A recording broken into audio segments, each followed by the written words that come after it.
हाँ जी बिल्कुल, जैसा कि मैं मौजूद हूँ सिंधी होटल सब्जी मार्केट में। पेट्रोल की कमी के बाद भी जो खाने पीने की चीज़ें हैं उनमें कमी नहीं आई।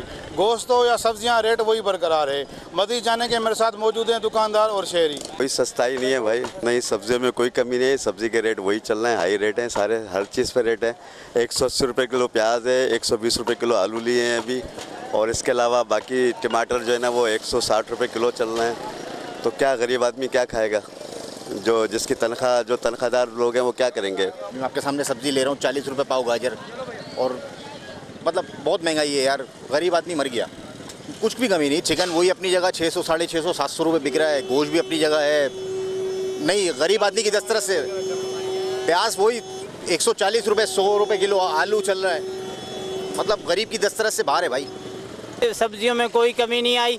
वही टमाटर 160 रुपये किलो बिक रहा है, जबकि 80 रुपये 60 रुपये किलो होना चाहिए।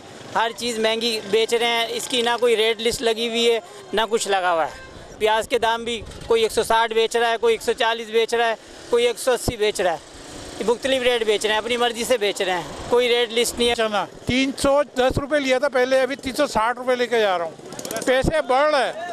और सब्जी में भी बहुत नई सब्जी में भी कहाँ कमी आई है। 180 रुपये किलो प्याज बेच रहे हैं, और 110 रुपये 120 रुपये बिक रही थी। अभी कमी कहाँ आई? अभी तो बढ़ ही रहे रेट सारे।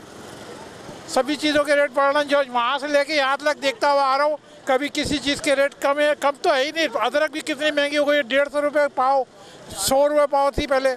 अभी तो कितने रेट बढ़ रहे हैं। लहसुन भी बढ़ रहा है, हर चीज़ बढ़ रहा है। घट कहाँ रहा है भाई? कुछ नहीं घट रहा।